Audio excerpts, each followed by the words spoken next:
todos es bien conocido nuestro querido amigo Manuel McFarland,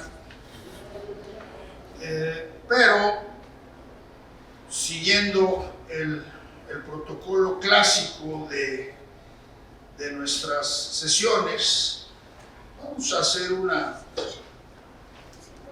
breve nota de su experiencia profesional, que pues es muy amplia, ¿no? Es egresado de la Escuela Libre de Derecho, tiene también una maestría en litigio constitucional de la Universidad Panamericana. Actualmente trabaja en una firma privada y anteriormente fue consejero adjunto de Legislación y Estudios Normativos en la Consejería Jurídica del Ejecutivo Federal, fue director jurídico del Instituto Mexicano del Seguro Social, fue también subprocurador fiscal de amparos en la Procuraduría Fiscal de la Federación, jefe de unidad de supervisión en la Comisión Federal de Telecomunicaciones, en la antigua Comisión Federal de Telecomunicaciones, director general de amparos en la Secretaría de Hacienda, administrador de lo contencioso en el SAT y otros cargos.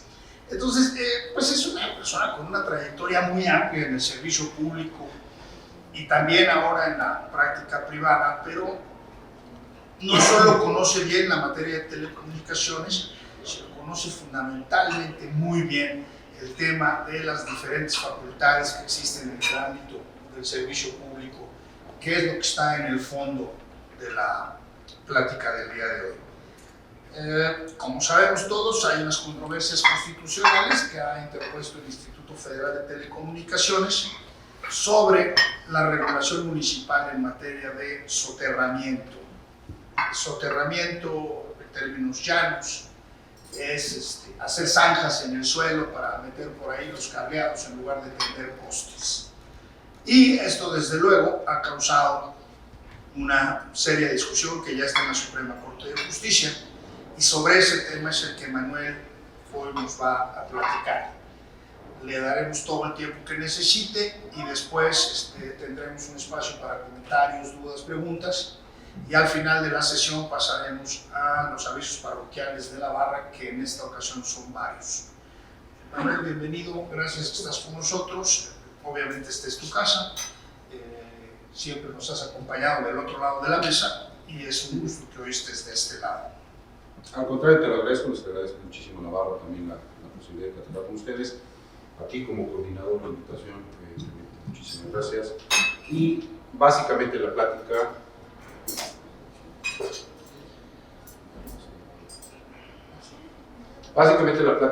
es las controversias que tiene el IFT promovidas en contra de 3 regulaciones municipales y cuáles serían las consecuencias o los posibles escenarios que nos enfrentamos de resolución en la Suprema Corte y las consecuencias que esto generaría pues, al interior y el efecto de la sentencia. La primera controversia, solo para poner en contexto, la primera controversia constitucional la promovió el IFT contra Guadalajara, el municipio de Guadalajara, radicándose con la 207. Y esta tiene una particularidad muy importante que, y ahorita vamos a entrar un poquito más a comentar, pero en una primera sesión se turnó a la ponencia de la señora ministra Ríos Farjat, listó para el 28 de junio una sesión de la primera sala. Y ahí, básicamente, bajo una votación 3-2, se returnó el proyecto al ministro Alcántara, y ahorita me gustaría comentar más adelante por qué se returnó este proyecto, que es, creo que uno de los puntos más importantes en estas controversias. Luego, esta, afortunadamente, y también entro después a la razón, pero afortunadamente al día de hoy está radicada en el Pleno de la Suprema Corte, que eso es una buena noticia, creo.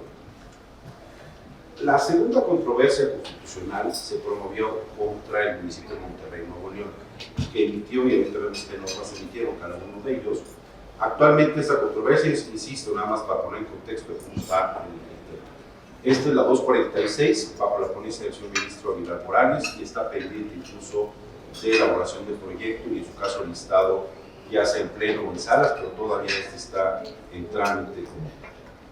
Y la tercera y última controversia promovida por el IFT es la 363/23 en contra del municipio de Guadalupe, Nuevo León. En el mismo sentido que el anterior, se le turnó al ministro Aguilar Morales y está pendiente todavía de proyecto para efecto de su discusión correspondiente.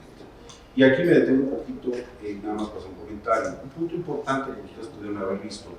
La primera controversia se radicó en la primera sala, o componentes de la primera, instructores de la primera sala, y estas dos últimas controversias se radican con un ministro instructor adscrito a la segunda sala. En principio, la ley reglamentaria lo que prevé es que si están relacionadas con la materia de fondo que se va a discutir en estas controversias es muy parecida, si bien no hay acumulación de controversias, pero prevé, o más bien ordena, que deben de ser resueltas en la misma sesión. Este comentario va en el sentido de que se antoja complicado que se haya turnado a ministros y instructores de salas distintas, cuando, como vimos en la primera, ya hubo un primer intento de resolución en la primera sala que pudo haber adelantado el criterio, al menos respecto de la legitimación del IFT. Entonces, aquí lo importante, yo creo que uno de los puntos importantes a destacar es que estimo que deben de ser resueltas en la misma sesión. Eso implica necesariamente, al estar turnadas estas controversias en instructores de distintas salas, que debe de ser el pleno de la que en principio discuta y resuelva, sobre todo, o incluyendo el tema de la legitimación, que se va a ser un tema, yo creo que muy importante sobre todo. Ahora, ¿cuál es el contenido esencial de estas normas que reclaman el IFT? Bajo la premisa, nada más, y eso sí me gustaría comentarlo antes, bajo la premisa que básicamente lo que reclama la controversia del IFT es limitación de competencias en ciertos artículos. Ojo, en estas, hasta donde tengo entendido, en las tres controversias, no reclama la totalidad de las normas, sino se va por ciertos artículos en concreto del IFT.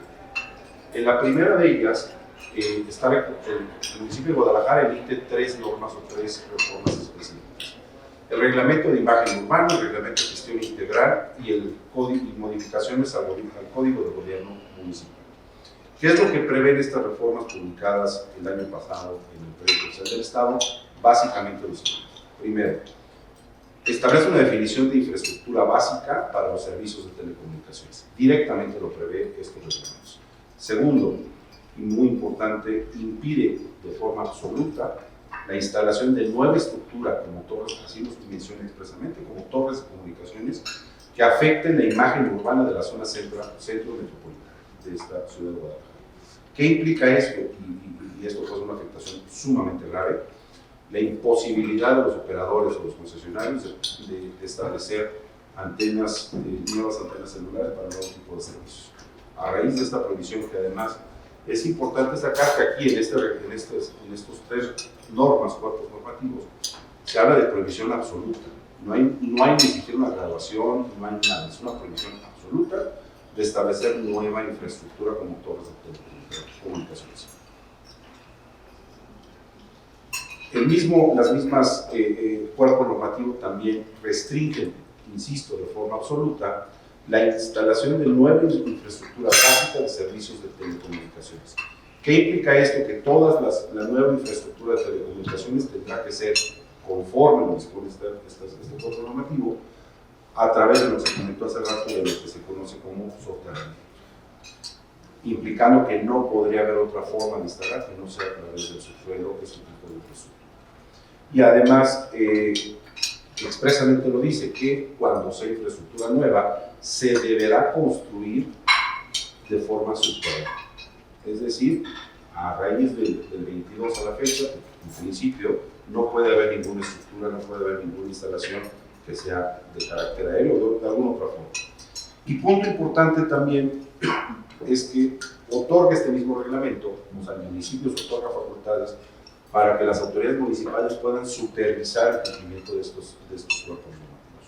¿Qué implica esto? No solo, creo yo, una invasión de la competencia federal, y ahorita vamos a tratar de explicar por qué, en cuanto a la regulación de la materia, sino también en cuanto a la regulación o el otorgamiento de facultades a las autoridades que pueden supervisar estos cuerpos normativos. En Monterrey es un solo reglamento, ¿no? En el caso del municipio de Monterrey no fueron tres, fue uno solo nada más. el reglamento para el mejoramiento del entorno urbano. El nombre del cuerpo normativo es importante porque de ahí mismo se desprende qué es lo que quiere la autoridad.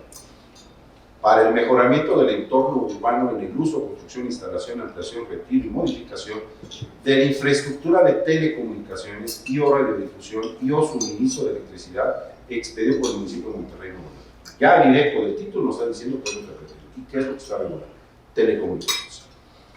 ¿Qué contiene este nuevo reglamento? En esencia, regula las obras y trabajos relacionadas con el despliegue de infraestructura de telecomunicaciones y radiodifusión, así como pretende facilitar la compartición de infraestructura de telecomunicaciones y radiodifusión dentro de la jurisdicción municipal. O sea, está estableciendo directamente una regulación en materia de telecomunicaciones.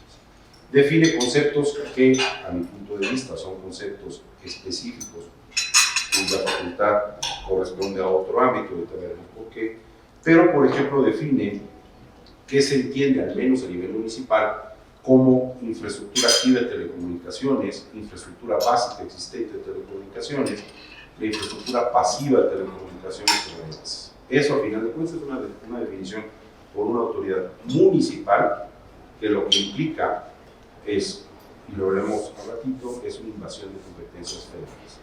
Por último, también en Monterrey impone obligaciones específicas a propietarios de inmuebles y propietarios o concesionarios respecto del cumplimiento de este nuevo reglamento que invaden o regulan la materia de telecomunicaciones, y también impone obligaciones a los prestadores de servicios de telecomunicaciones, específicamente erradicar la utilización de tendidos aéreos. Ya es una obligación directa del concesionario respecto del contenido incluso de su título de concesión.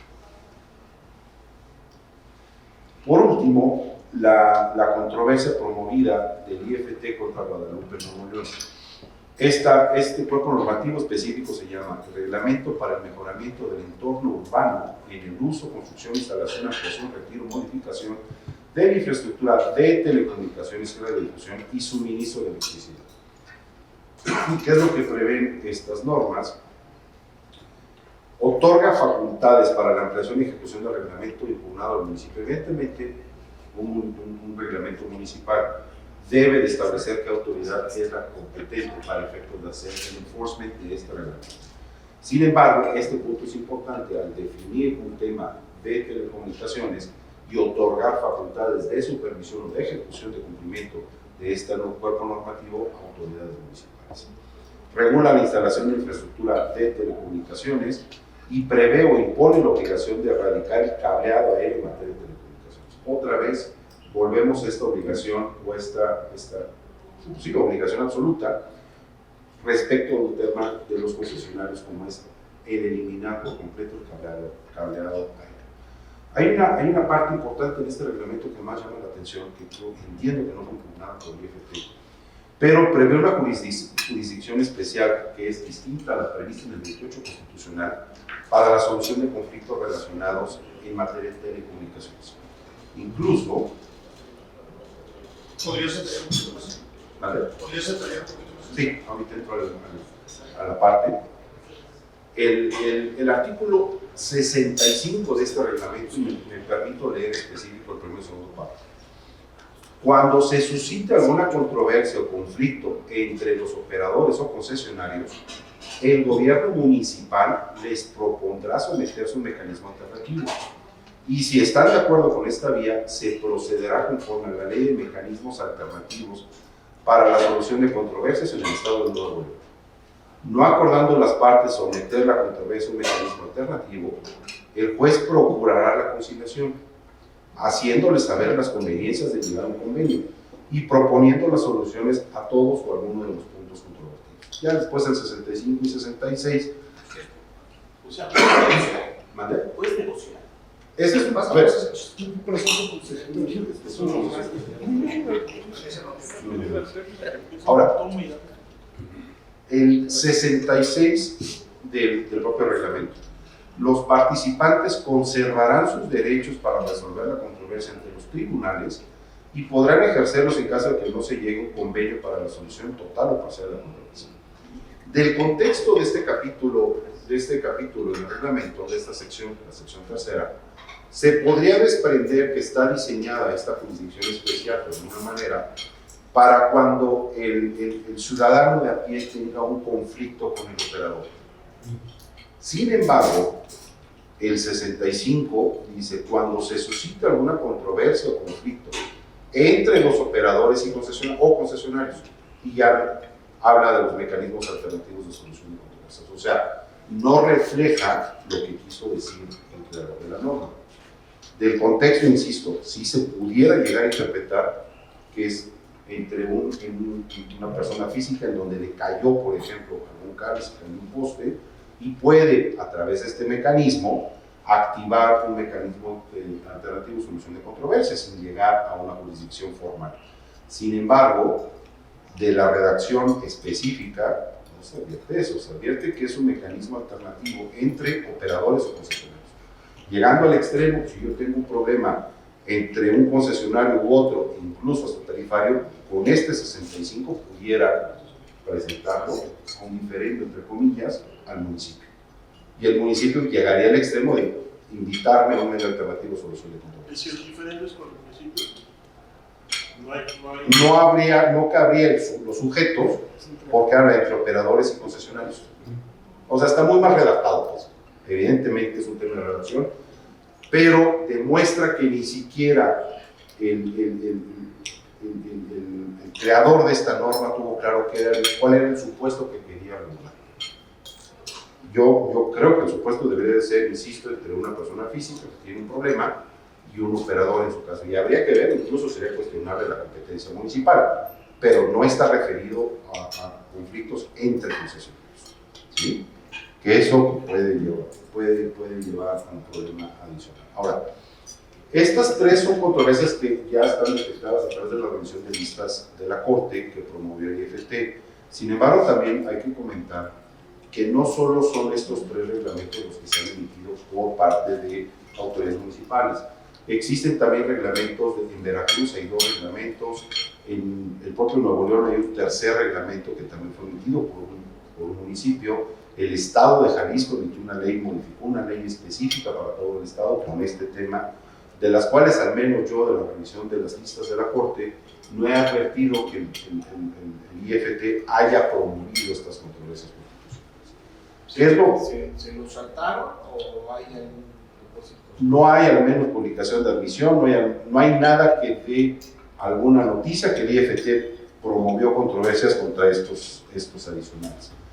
Pudiera ser que no se enteró el IFT de la publicación del periódico oficial y por lo tanto se le venció sus 30 días, no sé. Pudiera ser también que determinó internamente el IFT no promoverla porque estimó que en estos casos la regulación invade sus facultades. Habría que ver la decisión interna, ¿no? Pero, insisto, de estos 6 o 7, 8 reglamentos que al menos yo tengo detectados, solamente en 3 ha promovido controversias constitucionales. Ahora, ya con este contexto, me gustaría primero comentar uno de los problemas que pudiera representar la solución o la sentencia que tome la Corte en este caso. Como les comentaba, en la controversia de Guadalajara, originalmente se turnó a la ponencia del señor ministro Reyes Panjar, y en la primera sesión de junio de este año, en la sala, la discusión fue si el IFT tenía legitimación activa para acudir a la controversia a demandar una norma municipal.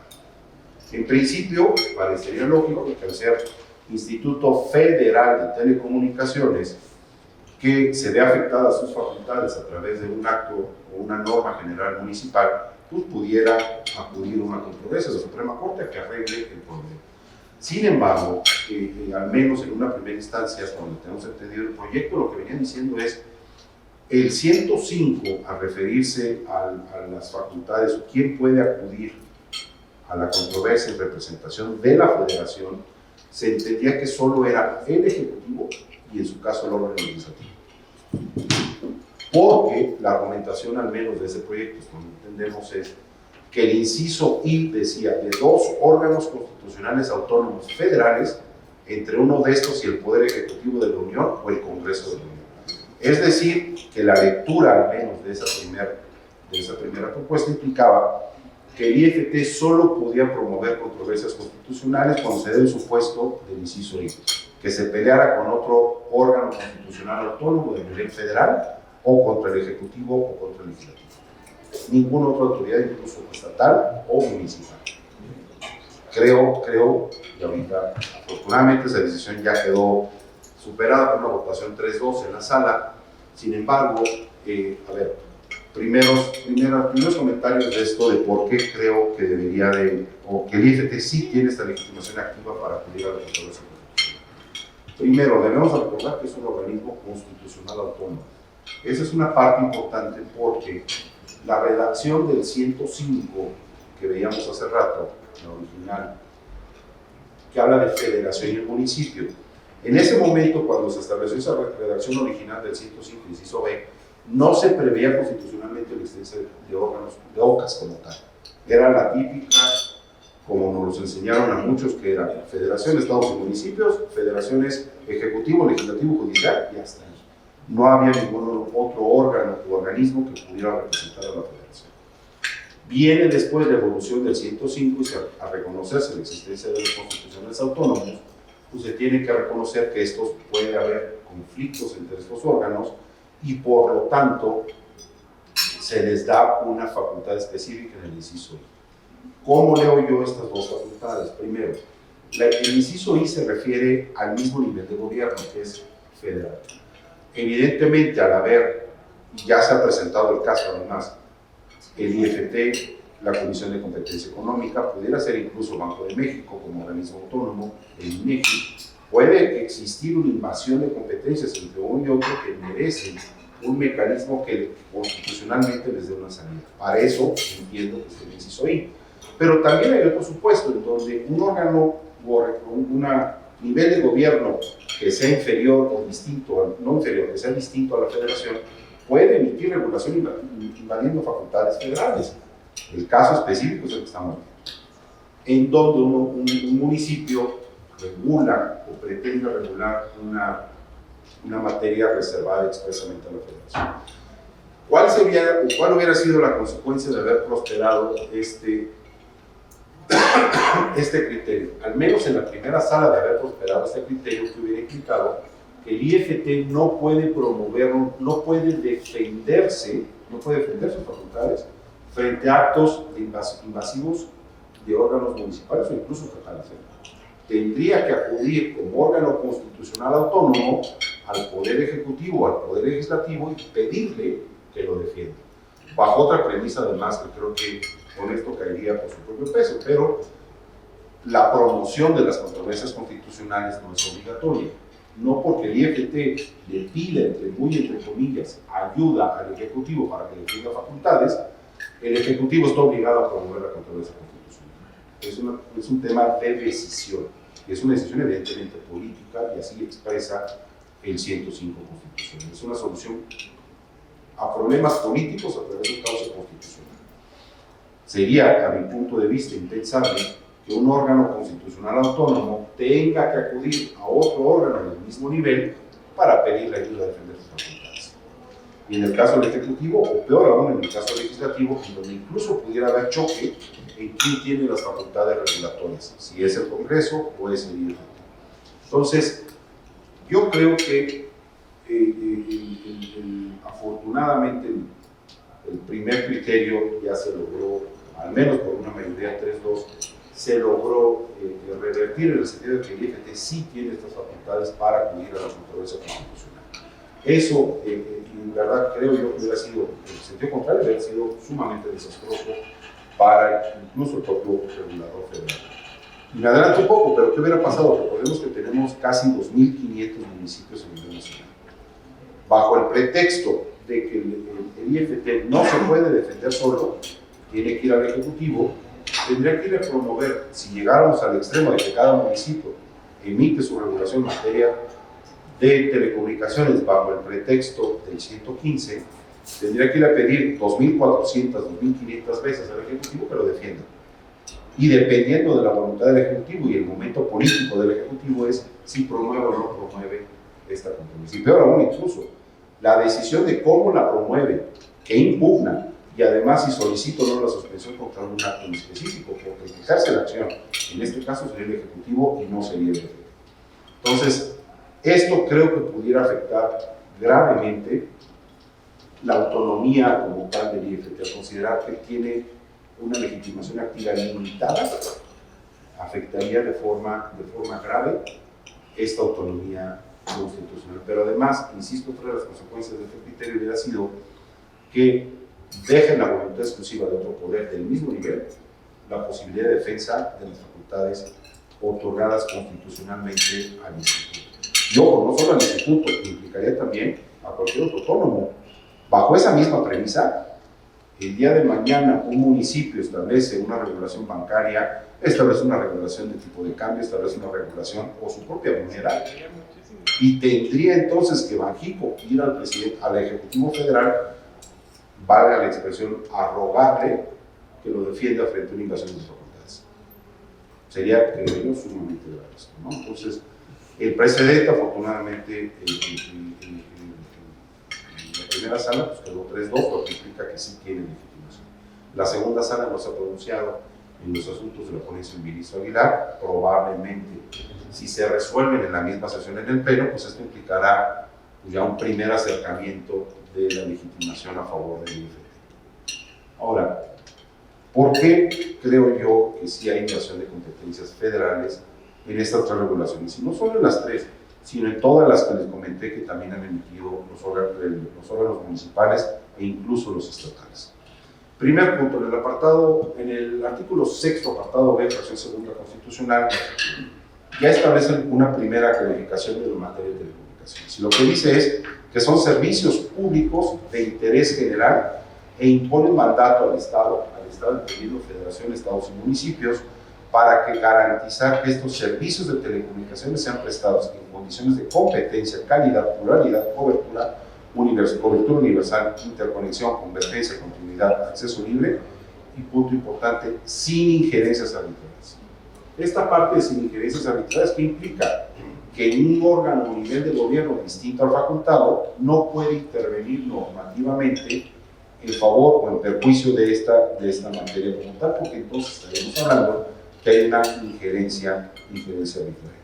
Pero también el 28 constitucional, a raíz de esta reforma en donde crea al OCA del IFT, pues evidentemente establece facultades normativas específicas, le dopa pues de ciertas facultades del 28, y en lo que importa, le da facultades de regulación, promoción y supervisión del uso y aprovechamiento y explotación del espectro, redes y prestación de servicios de radiodifusión y telecomunicaciones.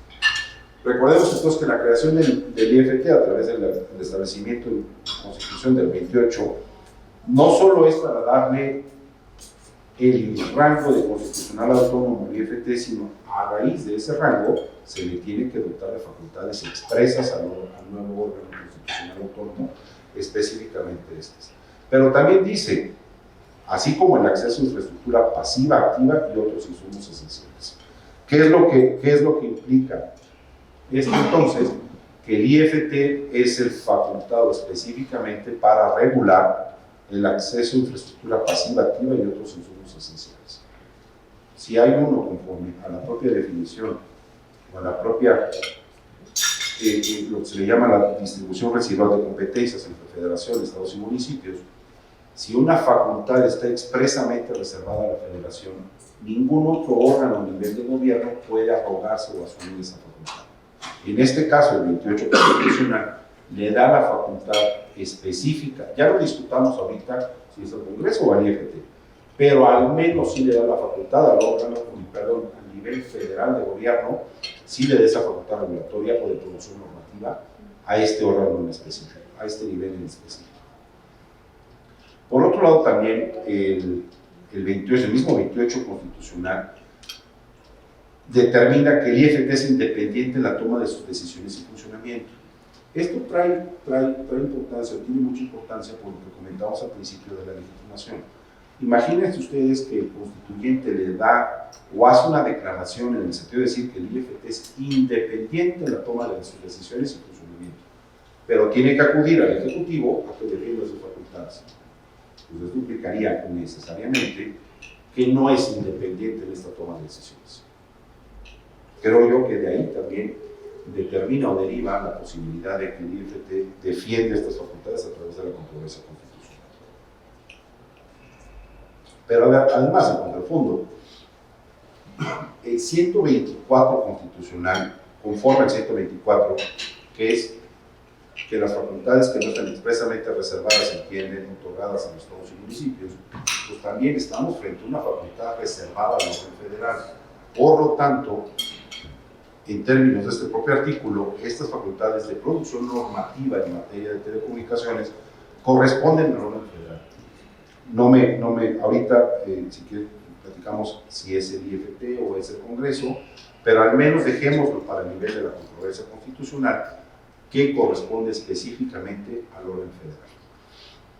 Por otro lado, y este es también otro punto importante, en el 73 constitucional se prevén facultades específicas al Congreso de la Unión, entre ellas la fracción 9 y la fracción 17. La primera, el 73 inicia el Congreso Federal, tiene facultad, fracción 9, para impedir que en el comercio de entidades federativas se establezcan restricciones.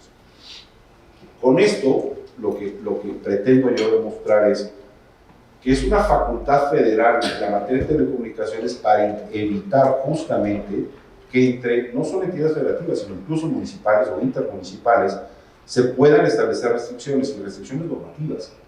Este reglamento o estos reglamentos pueden ser restricciones normativas que impidan justamente el libre comercio entre entidades federativas. Imagínense ustedes, y la primera controversia, Guadalajara creo que es el mejor ejemplo. Guadalajara tiene muchos municipios conurbados, entre ellos Tlaquepaque, por ejemplo, Zapopan, Jalisco, es un municipio que literalmente cambias de calle y estás en otro municipio. Imagínense ustedes que en el municipio de Guadalajara se prevé una regulación específica en este tipo de materia, en donde obligan a que todo el cableado sea subterráneo, pero cruzo una calle y puedo poner el cableado aéreo. Primero, lo que va a costar. Segundo, los problemas de conexión que va a haber. Tercero, los problemas de calidad que se van a generar con eso. Y cuarto, por los problemas operativos que eso va a representar. Entonces, justamente creo yo que con esta fracción, la fracción 9, nos da para sostener incluso aún más la competencia federal en esta materia. Pero también la fracción 17 es clarísima. Dice la 17, para dictar leyes sobre vías generales de comunicación, tecnologías de la información y la comunicación, radiodifusión, telecomunicaciones, incluida la banda ancha e internet, postas, correos, y sobre el uso y aprovechamiento de las aguas de jurisdicción federal. Evidentemente, el constituyente, al ser una materia que impacta a todo el país, le dio el carácter federal a estas materias. Y remarco, tecnologías de la información y comunicación, radiodifusión, telecomunicaciones. Si es una materia de telecomunicaciones, corresponde la facultad de emitir una ley, que en este caso ya se hizo así, al Congreso Federal. Sin embargo, pues, volvemos a la misma pregunta, si conforme al 124 se otorga esta facultad específica a un órgano federal como es el Congreso de la Unión, ¿puede o no puede un nivel de gobierno distinto, como sería el municipal, emitir regulación en materia de telecomunicaciones? Y por eso resaltaba también el nombre o el título incluso de las propias normas. Todas ellas se refieren a materia de telecomunicaciones. Ni siquiera, y ya es una opinión personal, pero ni siquiera tratan de disfrazar la regulación a través de uso de suelo, a través, si nos vamos al extremo, incluso a través de servicios municipales de panteones. Directo entran y dicen, te voy a regular telecomunicaciones, sin miedo al 73, sin miedo al 28, sin miedo al sexto constitucional. La propia ley de telecomunicaciones establece perfectamente que en el artículo 3 establece que considera infraestructura pasiva los elementos accesorios que proporcionan soporte a la infraestructura activa, entre otros bastidores, cableado subterráneo y aéreo. Y aquí me detengo porque si es infraestructura pasiva definida por la Ley Federal de Telecomunicaciones, será posible que un órgano municipal pueda regular la infraestructura pasiva, como es el cableado. En principio, al estar expresamente reservado o al estar expresamente prevista esta facultad para el IFT, o el emitir esta norma por Congreso, pues evidentemente creo que no podría. Pero además la fracción, el propio artículo 3º prevé que la red pública de telecomunicaciones, la red de telecomunicaciones es a través de la cual se explotan comercialmente servicios de telecomunicaciones. Y el 4 califica como vía general de comunicación a las redes públicas de telecomunicaciones como equipos complementarios. Es decir, que si estamos hablando de una red pública de telecomunicaciones, incluida la infraestructura pasiva, como sería el cableado, estos, conforme al 5º de la ley, son jurisdicción federal. Lo que trato de transmitir en este punto es que no solo se viola la competencia o la disposición expresa de la Constitución del 6º, 28 y 73, sino también hay disposición expresa en la ley creada ex professo en materia de telecomunicaciones que prevé la jurisdicción federal. Y esta jurisdicción federal no fue atendida por los municipios en cuestión. La ley de vías generales de comunicación también es sumamente clara, creo yo, que establece que las vías generales de comunicación quedan sujetas exclusivamente a los poderes federales. Podemos entrar en la discusión si poderes federales es el poder ejecutivo, como lo preveía el proyecto, si es el Congreso, si es el IFT, pero al final de cuentas, dejémoslo en el orden federal ahorita para decir que las vías generales de comunicación solo son o están sujetas exclusivamente al orden federal. Y además aclara, esta jurisdicción federal exclusiva incluye la construcción, mejoramiento, conservación y explotación de vías generales de comunicación, la vigilancia por las facultades que otorga el reglamento de los municipios o autoridades municipales, la vigilancia, la verificación e inspección de sus aspectos técnicos y normativos. Si consideramos que no es un aspecto técnico o normativo el dónde o cómo establezco específicamente mi cableado con infraestructura pasiva, pues entonces automáticamente estaríamos aceptando la competencia municipal para la materia regulatoria. El otorgamiento, interpretación y cumplimiento de concesiones, otorgamiento y revocación de permisos y toda cuestión de carácter administrativo relacionada con las vías de comunicación. Todos estos conceptos son competencia exclusiva de los poderes federales. Es decir, ninguna otra autoridad estatal o municipal pudiera tener o asumirse o arrogarse competencia, ¿sí? Y si lo hace, creo yo, estaría violando incluso este artículo de la Ley de Vías Generales de Comunicación. Pero no solo eso, sino también que he dicho previamente la Corte. Recordemos que la materia de telecomunicaciones, mucha de su regulación, no solo está prevista a nivel constitucional, a nivel legal, sino también a nivel jurisprudencial o de creación jurisprudencial o de criterios judiciales. No solo el 28 y los transitorios, que parecerían una ley como tal, sino también la producción que ha hecho a través de sus criterios la Suprema Corte y los colegiados, pues han ido integrando este sistema normativo. Primero, ¿qué ha dicho la Corte al respecto? Dice, existe una competencia constitucional exclusiva de la Federación para legislar sobre vías generales de comunicación. Veíamos hace rato que con las definiciones anteriores, pues estamos hablando que la materia de los que pretende regular los municipios es evidentemente una vía general de comunicación y que con este criterio de la Corte, insisto, es, dice la Corte, competencia constitucional exclusiva de la Federación.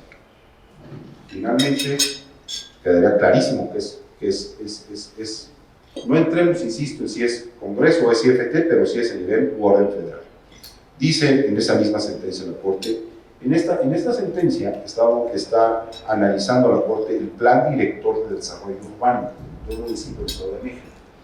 Y específicamente dijo, el municipio al ejercer sus facultades en la materia de desarrollo urbano debió cuidar que al formular su plan director, específicamente al concretizar su zonificación, no restringiera la prestación efectiva de un servicio público, como lo es el de telecomunicaciones, que al ser un bien de la nación no puede ser impedida su utilización a través de un acto municipal. Esta frase es sumamente importante. No puede ser impedida su utilización a través de un acto municipal, porque es justamente una materia federal. Un órgano, un cuerpo normativo municipal no puede impedir su utilización. Y sigue señalando la Suprema Corte que la facultad municipal para formar y aprobar estos planes de desarrollo urbano que si bien tienen un fundamento en el 115 constitucional, dice la Corte, no puede ser entendida en el sentido que la facultad, pueda afectar la prestación de servicio público de telecomunicaciones. Evidentemente el municipio tiene facultades de desarrollo urbano y eso nunca ha estado en duda conforme al 115.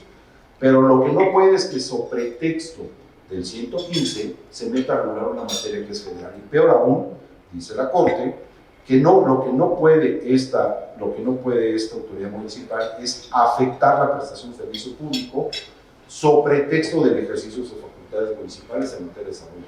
O sea, ¿dónde queda el límite entre la facultad municipal y la facultad del orden federal? Es no solo por la materia de telecomunicaciones, sino también que no puede afectar esta prestación de servicio público. O sea, puedo regular en materia de desarrollo urbano, pero no puedo impedir la prestación de servicio de telecomunicaciones bajo esta ley. Dice también la Corte, no solo es eso, sino también se viola el 16 constitucional. ¿Por qué se viola el 16 constitucional? Porque básicamente lo que está haciendo, lo que a mí como particular, me está provocando, es que esté sujeto a una regulación por parte de una autoridad que no tiene competencia y por lo tanto viola directo el 16 constitucional en relación con el 28 de la propia Constitución. Y concluye en esta ejecutoria, se impone una prohibición tan amplia para la instalación de antenas de telefonía celular que imposibilita la utilización del espectro radioeléctrico que sirve para la prestación de servicio concesionado, en detrimento de la utilización social de bienes que ordena esta Constitución, políticos sociales. Esto trasladado a la parte que estamos platicando, no solo es una prohibición tan amplia, recordemos que las tres regulaciones impugnadas por el IFT prevén prohibiciones absolutas. No hay una posibilidad que diga, puedes establecer o puedes instalar nuevo cablado aéreo en este y este supuesto. Lo que dicen las tres regulaciones son enfáticas al decir, a partir de este momento hacia adelante, lo único que puedes instalar es cablado subterráneo. Es una prohibición absoluta, que además con ese criterio, con los criterios de la Corte de prohibiciones absolutas, creo que no pasaría ni siquiera un test de proporcionalidad de la ley. Que eso es independiente ya de la regulación de competencia, ya es materia de fondo de la propia regulación. Pero finalmente también sería inconstitucional por eso, una prohibición absoluta que no tiene una motivación reforzada, que además no pasa un test de proporcionalidad de la ley. Por otro lado, también la propia Corte ha dicho que en el 28 constitucional se consagra una nómina competencial propia del IFT, que puede oponer a otros poderes. Y aquí en la Corte no se limita a decir al Ejecutivo o al Congreso, dice a otros poderes. Poderes que pudieran también entenderse el orden estatal o el orden municipal, no solo poderes federales. Entonces, la nómina competencial otorgada exclusivamente al IFT puede ser oponible a otros poderes. Esto da también para sostener que el IFT tiene legitimación activa para demandar vía controversia constitucional a un municipio porque justamente está defendiendo esa nómina competencial propia de otro poder. Y con eso le genera el interés legítimo necesario para acudir a la controversia constitucional. Ahora, ¿cuáles pudieran ser las consecuencias de los criterios que pudiera sostener la Corte ya en el fondo de estos asuntos? De estos tres. Y recordemos que hay más, pero solamente, al menos de lo que yo he podido revisar en la página de información pública, solo hay tres controversias constitucionales. Primero, y ahorita entro un poquito al detalle de cuáles serían los efectos en concreto, pero primero, puede declarar la invalidez de la norma municipal por una mayoría de al menos 8 votos. Y esto trae en consecuencia que se expulse del sistema jurídico, del orden jurídico, estas normas por haber sido emitidas en contravención a la Constitución. Pero, insisto, requiere una mayoría calificada de 8 votos. Segundo supuesto, que incluso declarándose inválido no se alcanza esa mayoría de 8 votos, es decir, que quedemos por una votación en el pleno de la Corte de entre 6 y 7 votos, supongamos, o una mayoría simple, para ser más claro. Y el último supuesto es que, bueno, el pleno de la Corte determine la validez constitucional de estas normas. Primer escenario en cuanto a comentarios. Evidentemente sería, creo yo, el más favorable porque finalmente reconocería no solo las facultades del IFT, sino además mandaría una señal clarísima a los demás municipios de por qué no pueden regular este aspecto de telecomunicaciones. Y no solo municipios, también mandaría la señal específicamente hacia las entidades federativas que pretenden regular a través de leyes estatales esta materia sobre el texto de las facultades estatales. ¿Qué es lo que implicaría también establecer un precedente importante para todos los demás municipios? ¿Cuál es el problema en esto? La vía del IFT, la vía es evidentemente, la única vía que tiene el IFT es la controversia constitucional, pero al tratarse de normas generales por disposición expresa de la ley, no hay suspensión. Si bien pudiéramos, a través de este escenario, de este primer escenario, lograr con esta mayoría calificada de 8 votos, lograr la expulsión del sistema normativo impugnado, los actos ejecutados durante la vigencia no van a poder ser destruidos merced a la sentencia de la Corte. Es clara la ley reglamentaria del 105 que no puede tener efectos retroactivos la sentencia de controversia, salvo en materia penal. No estamos evidentemente en un tema de materia penal, por lo tanto no hay suspensión y los actos que se ejecuten quedarán perfectamente válidos. Esto puede llevar a un problema práctico importante. Recordemos que esta norma, al menos la de Guadalajara, se publicó y entró en vigor a finales de 2022. Llevamos prácticamente 3, 4, 8 meses de ejecución de esta norma que aún expulsándose, supongamos, en un buen escenario, en diciembre de este año, llevaremos un año de ejecución de la norma y todos estos actos, si específicamente el concesionario no promovió amparo, pues evidentemente no van a poder ser destruidos por esta sentencia en la Corte. Pero además entonces se va a generar un problema de que voy a tener actos con fundamento, actos válidos porque se ejecutaron en ese momento, con fundamento en una norma que posteriormente fue expulsada del sistema público.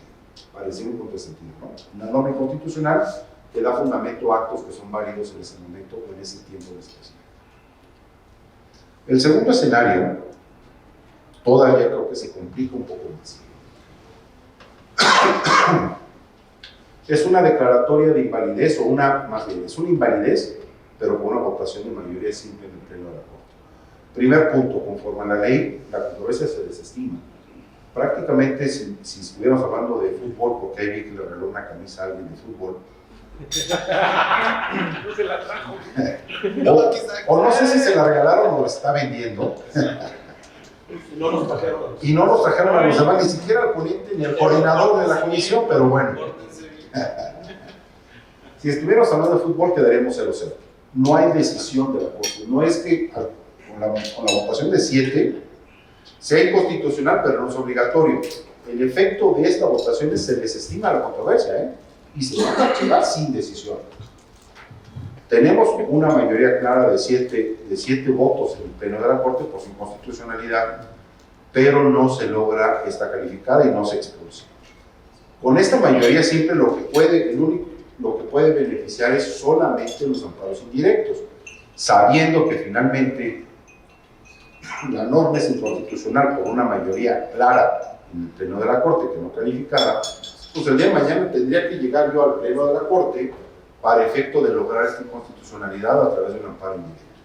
¿Cuál es el problema de esto? Primero, estamos frente a normas municipales que de origen no son competencia de la Suprema Corte, son competencia de los tribunales colegiados de circuito. Para que llegue por ejemplo, el reglamento de Guadalajara o el reglamento de Monterrey o de Guadalupe, tendré que hacer un procedimiento previo, que es pedir a la Corte su facultad de atracción para que conozca o atraiga estos amparos en revisión y así pueda determinar ahora la inconstitucionalidad a través de un amparo indirecto, la revisión de un amparo indirecto. Solamente así pudiera generarse este mecanismo que se produce en Pleno de la Corte. Y adicionalmente, otro problema que se presentaría con esta votación es que si se lograra a través de amparos que la Corte conociera y declarara inconstitucional, el efecto relativo de las sentencias de amparo provocaría que quien no se fue al amparo le siga aplicando esta norma como válida, o en principio constitucionalmente válida, y quien sí logró promover el amparo, pasar todas las etapas del juicio, acreditar su interés jurídico, su interés legítimo, prueba, sentencia, revisión, atraer a la Corte y pronunciamiento de la Corte, solo él pudiera tener el beneficio de que no le aplicara esta regulación municipal. Pero a mi competidor, al operador de enfrente, que no por X razón no promueve el amparo, evidentemente le va a seguir aplicando, y eso puede generar una distorsión en el mercado sumamente importante. Otro problema que yo le veo también a esta parte es, evidentemente la ley de amparo prevé la posibilidad de que, creada la jurisprudencia sobre inconstitucionalidad de normas, se puede detonar el procedimiento de declaratoria general de inconstitucionalidad. Pero ahí viene el gran problema. Para la aprobación de la declaratoria, necesariamente se requieren los mismos 8 votos que se debieron de haber requerido en la controversia constitucional. Entonces, pues no vamos a lograr a través de la declaratoria lo que no se logró en la controversia. La única forma que pudiera haber es, y eso ya es en la práctica, no formal, que hubiera un cambio en la integración de la Corte, que dentro de ese cambio del ministro o ministra que se retira haya salido el voto en contra, y entonces entre uno nuevo en donde él, con ese nuevo criterio, vote por invalidez y se alcancen los 8 votos. Pero recordemos que eso pues ya es demasiados dirían algunos demasiados ifs para lograr un resultado. Entonces, este efecto creo que pudiera ser sumamente complicado el obtener una invalidez por mayoría simple. Y hay un punto importante también. Estos 7 votos, al haber sido desestimada la controversia, no implica el establecimiento de un criterio que pudiera vincular o incluso ser orientador hacia los colegiados. Si un colegiado se queda ejerce su competencia de resolver estos amparos en revisión, no podemos decirle que es que en la sesión de tal fecha hubo 7 votos por inconstitucionalidad y por lo tanto el colegiado sigue ese criterio. Porque el criterio formal es, se desestima la controversia, no hay declaratoria. Eso nos dejaría incluso en un peor escenario. Y el tercer escenario, que sería pues, que se declare validez constitucional de la norma. De ahí creo que lo más relevante de esto es, primero, estamos hablando ahora sí que sería un criterio que definiría la decisión de los colegiados en los amparos a revisión. Es decir, que ya todo a partir de ese momento sería constitucional. Peor aún, implicaría la posibilidad o alentaría la producción normativa de 2.469 municipios.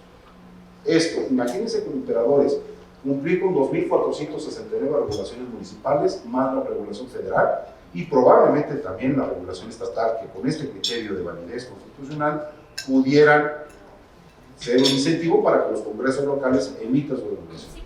Y digo incentivo porque a toda regulación, desgraciadamente, pues los problemas prácticos de cumplimiento de regulaciones, todo el mundo sabemos que conlleva. Imagínense 2.469 regulaciones de todo tipo, sería en verdad una locura. ¿Qué es lo que, con esto concluyo, qué es lo que implicaría este tipo de criterio de validez? Pues no solo un retroceso, sino además eliminar una facultad constitucional que creo, en lo personal, está reservada exclusivamente al órgano a nivel de gobierno general. No me gustaría entrar en si es Congreso o es IFT, porque eso, primero, no es parte de esta controversia, pero además ha sido ya al menos definido con ciertos puntos a través de la jurisprudencia de la Corte, que corresponde al Congreso cuando al vacío normativo puede el IFT emitir regulación, y en ciertos aspectos el IFT puede oponer, tiene facultad cuasi legislativa que puede oponer al Congreso de Gobierno. Pero, diría doña Chonita, eso ya es otro asunto. Entonces, yo concluyo con esto, un precedente de validez constitucional podría ser sumamente grave, no solo para el sector, sino para las facultades del regulador y peor aún también para cualquier otro autónomo. Insisto, imagínense ustedes con este precedente de validez, Banco de México, el INEGI, el OFESE, cualquier otro autónomo que pudiéramos pensar, en donde un presidente municipal con su cabildo favorable, se le ocurre legislar en materia de tipo de cambio. Por ejemplo, en este municipio perdido de San Pedro Los Aguaros, el tipo de cambio va a ser de 20 pesos por dólar. Va a ser la locura. Entonces, yo con esto terminaría. Les agradezco mucho la parte de la